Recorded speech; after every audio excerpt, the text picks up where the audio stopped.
जी हाँ, यही होने वाला है इस कहानी में, जहां खामोशी के पीछे छुपा तूफान अब फूटने वाला है। अनु की आवाज में जो थरथराहट थी वो सिर्फ थकान नहीं थी, उसके अंदर कोई गहरी बेचैनी पल रही थी। जब आर्य ने पूछा, सब ठीक है ना, तो उसने बस इतना कहा, हाँ सर, हमें क्या होगा। लेकिन उसके शब्दों में वो सच्चाई नहीं थी जो उसकी आंखों में थी। आर्य समझ गया था कुछ तो गलत है, पर अनु ने बात टाल दी, कल ऑफिस से बात करती हूँ, और बस फोन कट गया। मगर उस सब ठीक है के पीछे छिपी कहानी अब खुलने वाली थी। एक ऐसी कहानी जो सिर्फ अनु की नहीं बल्कि एक पूरे परिवार की किस्मत को बदल देगी। आर्य ने तुरंत उसे एक काम सौंपा। ये कोटेशन की फाइल है, इसे 45 मिनट के अंदर टेंडर ऑफिस में सबमिट करना है। अनु बिना कुछ कहे तैयार हो गई। उसे क्या पता था कि वही 45 मिनट उसकी जिंदगी के सबसे भारी पल बनने वाले हैं। जब वो सड़क पर पहुंची, उसके कानों में दुकानों की आवाजें, बच्चों की हंसी और लोगों की हल्की फुल्की बातें गूंज रही थीं। लेकिन तभी उसकी नजर एक ठेले पर पड़ी। वहां कोई बिस्किट बेच रहा था, और जब उसने ध्यान से देखा तो उसके कदम वहीं ठिठक गए। वो उसकी माँ थी, पुष्पा जी।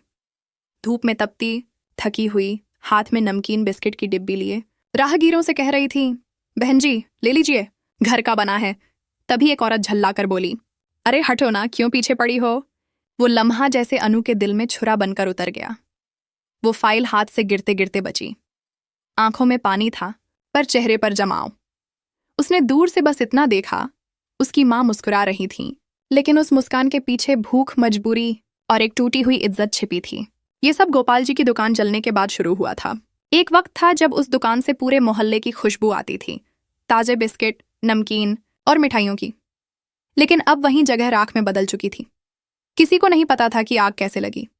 सबको लगा हादसा है, मगर सच्चाई कहीं और थी। टकला और रघु, जो खुद की दुकानें खोलना चाहते थे, उन्होंने मिलकर चाल चली थी।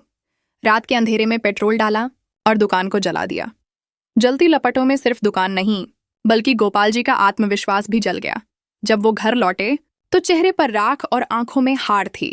पुष्पा जी ने उन्हें संभालने की कोशिश की, पर वो बस एक ही बात कह रहे थे, सब खत्म हो गया।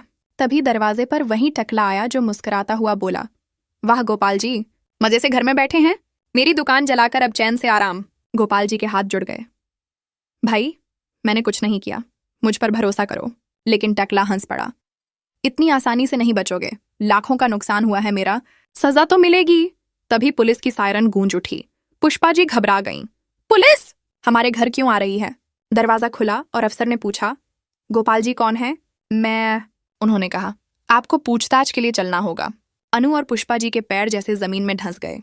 उन्होंने रोकने की कोशिश की, इन्होंने कुछ नहीं किया, लेकिन पुलिस उन्हें ले गई। अनु की आंखों से आंसू नहीं निकले, बस चेहरे पर पत्थर सी शांति थी। थाने में माहौल और भी भारी था। इंस्पेक्टर ने कहा, आपके खिलाफ सबूत हैं। तभी एक कांस्टेबल अंदर आया, सर, इन्हें मत छूइए, जानते हैं इनके ऊपर किसका हाथ है, आर्यवर्धन का। ये सुनते ही इंस्पेक्टर का चेहरा उतर गया। उसने कुर्सी पर बैठते हुए कहा, मैं इनसे पूछताछ नहीं करूंगा। टकला चिल्लाया, क्यों नहीं करोगे? इन्होंने मेरी दुकान जलाई है। इंस्पेक्टर बोला, पता नहीं कैसे इनका रिश्ता इतने बड़े आदमी से है। गोपाल जी चुप थे। उनके मन में बस एक ही सवाल था, क्या वाकई मैं इतना कमजोर हूं कि मेरी बेटी को मेरा नाम बचाने के लिए किसी और का सहारा लेना पड़े? घर लौटने पर अनु चुप थी। आर्य के फोन आते रहे, लेकिन उसने हर बार कहा, सब ठीक है सर। आर्य समझ गया कुछ छुपाया जा रहा है। उसकी आवाज में वही बेचैनी थी जो अनु की खामोशी में थी। अब सवाल ये है, जब सच सामने आएगा तो क्या ये रिश्ता बच पाएगा, या मीरा की चालों के बीच सब कुछ बिखर जाएगा? आगे की कहानी में देखिएगा कैसे अनु उस झूठ के जाल में फंसती जाती है, कैसे आर्य सब जानकर भी कुछ नहीं कर पाता, और कैसे एक बेटी अपने पिता की इज्जत बचाने के लिए दुनिया से लड़ने। रात गहरी थी, लेकिन अनु की आंखों में नींद नहीं थी। वो खिड़की के पास बैठी आसमान देख रही थी, जैसे हर तारा उसकी कहानी जानता हो। मम्मी कमरे में सो चुकी थीं। पापा खामोशी से छत की ओर ताक रहे थे, और घर में एक सन्नाटा पसरा था जो चीख रहा था। तभी फोन फिर बजा, आर्य का कॉल। कुछ देर तक स्क्रीन टिमटिमाती रही, लेकिन अनु ने कॉल नहीं उठाया। फिर एक लंबा सांस लेकर बोली, सर। आर्य की आवाज में गुस्सा और चिंता दोनों थे। क्या चल रहा है अनु? मैं सब समझ रहा हूं। तुम्हारे घर में कुछ हुआ है और तुम मुझसे झूठ बोल रही हो। अनु चुप रही। कुछ सेकंड के बाद बोली, सर सब ठीक है, बस कुछ छोटे मोटे पैसे के झंझट हैं। आर्य बोला, पैसे का झंझट? तुम सोच भी नहीं सकती मैं तुम्हारे लिए क्या कर सकता हूं। वो बात खत्म कर देती है। नहीं सर, मुझे किसी की मदद नहीं चाहिए। और फ़ोन रख देती है। लेकिन बात इतनी आसान नहीं थी। गोपाल जी पर जो इल्ज़ाम लगा था वो मोहल्ले में फैल चुका था। पड़ोसी अब पहले जैसे नहीं थे। जो कल तक गोपाल भाई कहते थे, अब बस दूर से देखते थे। कुछ लोग ताने मारते, अरे वही है ना जिनकी दुकान चली थी। कुछ गड़बड़ तो थी। पुष्पा जी हर बार मुस्कुराकर सब सह लेती, लेकिन अनु हर बार अंदर से टूट जाती।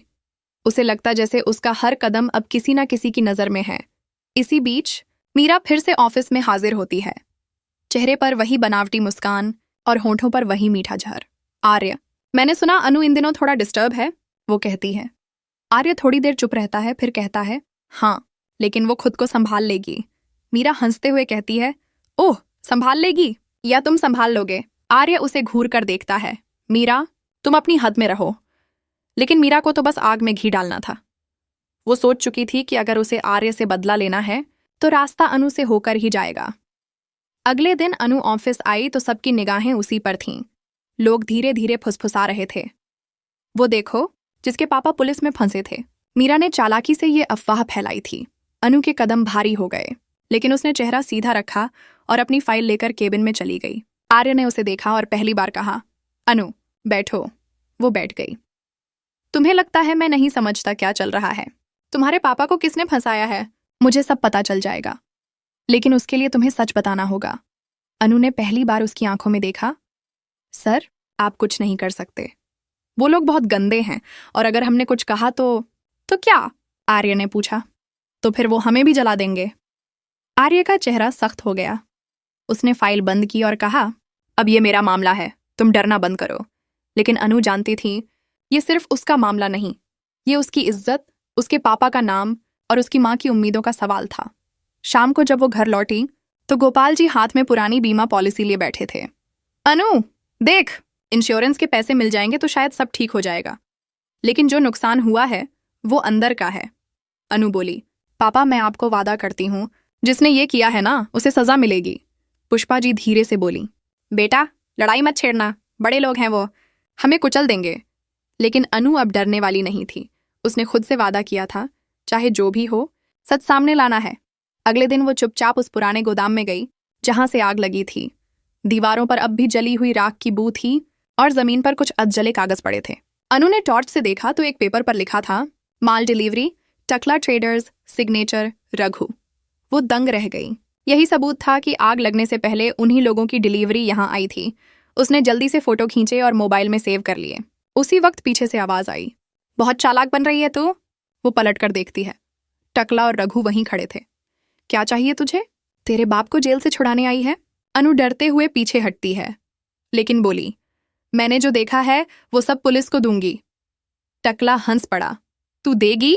पहले जिंदा तो रह। वो उसके करीब आने लगा। तभी आर्य की गाड़ी की हेडलाइट चमकी। वो सीधा वहां पहुंच गया और चिल्लाया, अनु! टकला पीछे हटा। अरे ये तो वही है ना, बड़ा आदमी। आर्य ने अनु का हाथ पकड़ा और कहा, चलो यहां से। घर पहुंचने के बाद अनु फूट फूट कर रो पड़ी। मैं डर गई थी सर, मैंने सोचा मैं कुछ नहीं कर पाऊंगी। आर्य ने कहा, अब डरने की जरूरत नहीं है, कल से सब कुछ बदलने वाला है। लेकिन कहानी यहीं खत्म नहीं हुई। रात को मीरा के पास एक कॉल आया, मैडम वो आर्य उस लड़की की मदद कर रहा है, अगर आपने कहा तो हम उसे सबक सिखा देंगे। मीरा मुस्कुराई, करो, लेकिन ध्यान रहे आर्य को कुछ नहीं होना चाहिए, बस अनु को टूट जाना चाहिए। अगले दिन अनु ऑफिस पहुंची तो दरवाजे पर ही सिक्योरिटी ने रोक दिया। मैम, आपका पास अब वैध नहीं है। क्या मतलब? आपको निलंबित किया गया है। आदेश मीरा मैम ने साइन किया है। अनु के पैरों तले जमीन खिसक गई। अब उसके सामने सिर्फ दो रास्ते थे, या तो सब छोड़ दे और भाग जाए, या फिर लड़कर साबित करे कि सच क्या है। वो अंदर तक कांप रही थी, पर आंखों में वही जिद थी जो उसके पिता के चेहरे पर थी, हार नहीं माननी। अनु ने सब खो दिया था, नौकरी, इज्जत और वो भरोसा जो कभी उसके चारों ओर ढाल बनकर खड़ा था। ऑफिस के गेट के बाहर खड़ी उसने अपने आईडी कार्ड को देखा जो अब बेकार हो चुका था। हवा में उसका नाम उड़ता सा लगा, अनु गोपाल। वो नाम जो कभी गर्व था अब सवाल बन चुका था, लेकिन अनु जानती थी यही नाम अब उसकी ताकत बनेगा। उसने अपने आंसू पोंछे और अपने मन से कहा, अब डर नहीं, अब बदला। घर पहुंचने पर गोपाल जी की हालत और बिगड़ चुकी थी। दिन भर की चिंता, पुलिस की धमकियां और पड़ोसियों की बातें, सबने उन्हें तोड़ दिया था। पुष्पा जी बार बार कह रही थीं, मत जाओ बाहर बेटा, वो लोग अच्छे नहीं हैं। लेकिन अनु ने जवाब दिया, अब बस बहुत हो गया माँ, जब तक मैं सच सामने नहीं लाऊंगी चैन नहीं मिलेगा। वो उसी रात आर्य से मिलने पहुंची। आर्य उसके लिए पहले से सब कुछ तैयार कर चुका था, सबूत, पुलिस रिपोर्ट और पुराने सीसीटीवी फुटेज। उसने कहा, अनु ये देखो, दुकान जलने से आधा घंटा पहले मीरा और रघु वहां थे। अनु हैरान रह गई, मतलब मीरा का भी हाथ था? आर्य ने सिर हिलाया, हाँ, और वो सब कुछ छिपाने के लिए तुम्हारे पापा को फंसा रही थी। अनु के अंदर गुस्से की लहर दौड़ गई।